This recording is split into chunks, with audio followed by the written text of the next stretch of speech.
तो आज हम लोग पढ़ने वाले हैं मंगलम पाठ और आप लोग का पहला ही पाठ है और इसके श्लोकों के बारे में हम अध्ययन करेंगे।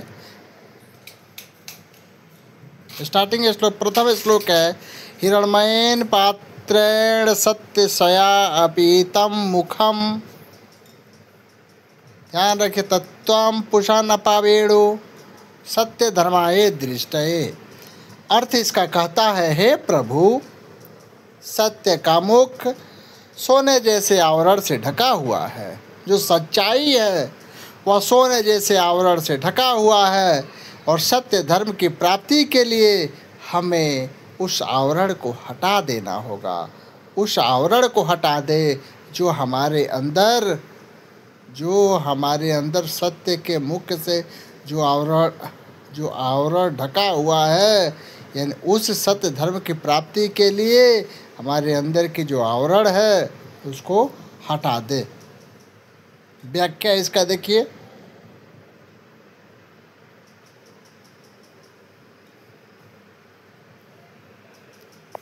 व्याख्या जब लिखते हैं किसी भी श्लोक का तो उसमें उसके बारे में लिखना पड़ता है। तो प्रस्तुत श्लोक ईशावास्य उपनिषद से संकलित तथा मंगलम पाठ से उद्धत है।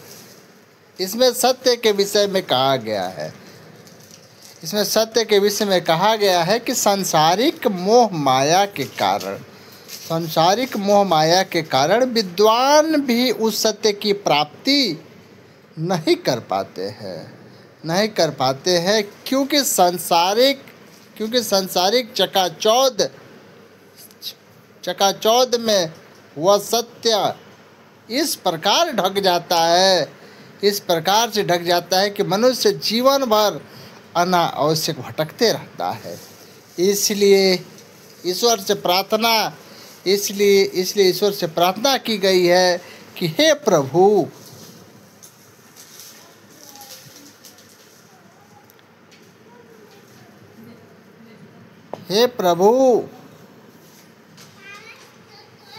उस माया से मन को हटा दे ताकि परमेश्वर को प्राप्त कर सके। दूसरे श्लोक कहता है,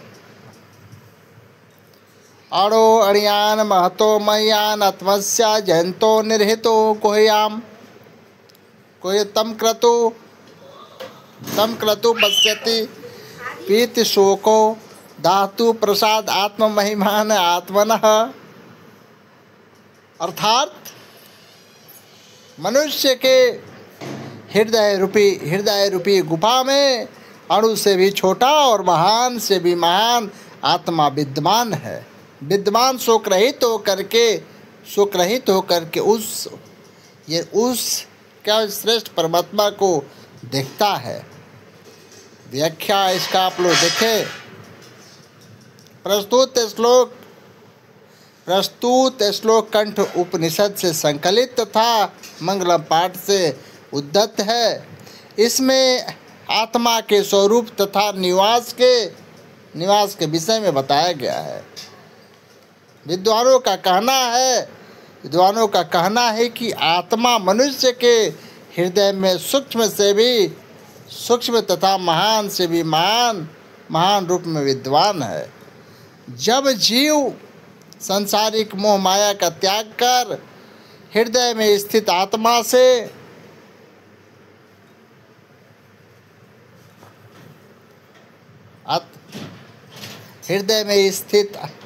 से साक्षात्कार करता है, तब उसकी आत्मा परमात्मा में मिल जाती है और जीव सारे सांसारिक बंधनों से मुक्त हो जाता है। इसलिए भक्त प्रार्थना करता है कि हे प्रभु, हमें उस अलौकिक प्रकाश से आलोकित करो कि हम शोक रहित होकर के अपने आप को उस महान परमात्मा में एकाकर कर सके। अगले श्लोक में कहता है,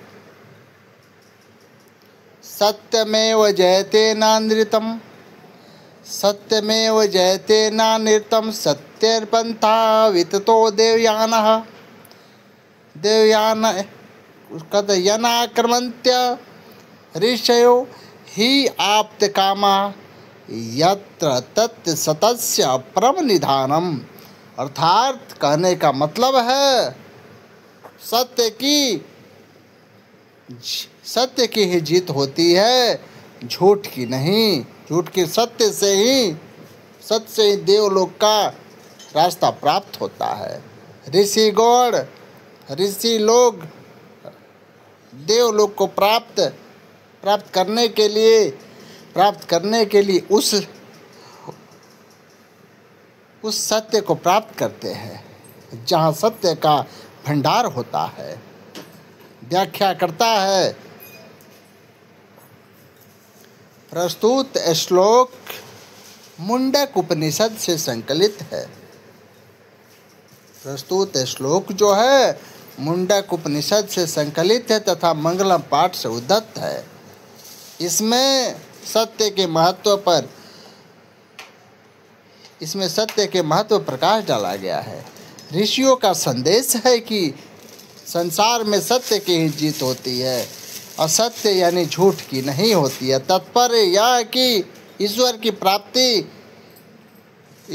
प्राप्ति सत्य आराधना से होती है, न कि सांसारिक विषय वासनाओं में डूबे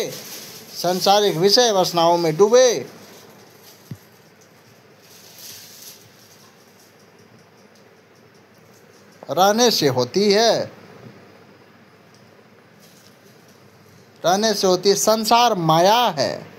संसार माया है तथा सत्य ईश्वर है। अतः जीव जब तक उस सत्य मार्ग का अनुसरण नहीं करता है तब तक वह सांसारिक मोह माया में जकड़ा रहता है। इसलिए उस सत्य की प्राप्ति के लिए जीव को सांसारिक मोह माया से दूर रहने वाला भाव से कर्म करना चाहिए, क्योंकि सिर्फ ईश्वर ही सत्य है, इसके अतिरिक्त सब कुछ असत्य है।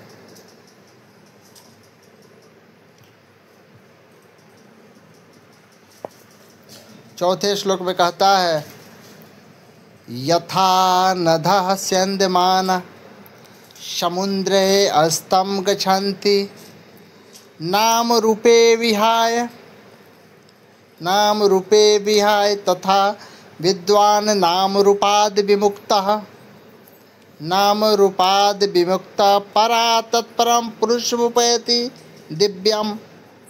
अर्थात कहने का मतलब है जिस प्रकार से बहती हुई नदियाँ अपने नाम और रूप को छोड़ करके त्याग करके समुद्र में मिल जाती है, उसी प्रकार विद्वान अपने नाम और रूप को छोड़कर त्याग करके परमपिता परमेश्वर की नाम और रूप को त्याग करके क्या करते हैं? परमेश्वर की प्राप्ति करते हैं।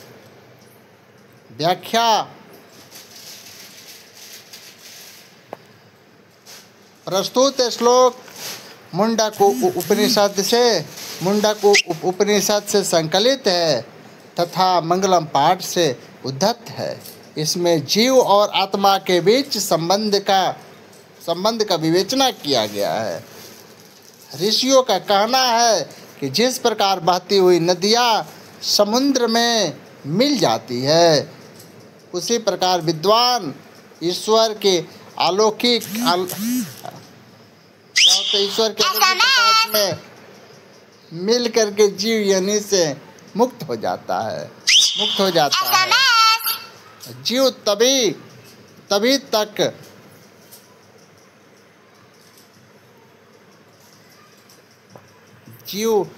उस समय तक माया जाल में लिपटा रहता है जब तक उसे आत्मा का ज्ञान नहीं होता है।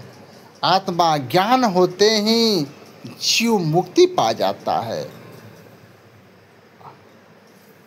आखिरी श्लोक वेदाहमेन्तं पुरुषं महानतम आदित्यवर्णम तमसा प्रस्तात् तमेव विदित्वाति मृत्युमिति नान्यः पंथा विद्यते अयनाय। अर्थात कहने का मतलब है, मुझे ही महान पुरुष जानो जो प्रकाश स्वरूप में अंधकार के आगे है, उसी को जानकर मृत्यु को प्राप्त किया जाता है। इसके अलावा दूसरा कोई मार्ग ही नहीं है। अर्थात आत्मज्ञान के बिना मोक्ष की प्राप्ति संभव नहीं है। व्याख्या। प्रस्तुत श्लोक श्वेताश्वतर उपनिषद से संकलित है तथा मंगलम पाठ से उद्धत है। इसमें परमपिता परमेश्वर के विषय में कहा गया है। ऋषियों का मानना है कि ईश्वर ही प्रकाश पुंज है। उन्हीं के भव्य दर्शन से संसार आलोकित होता है। ज्ञानी लोग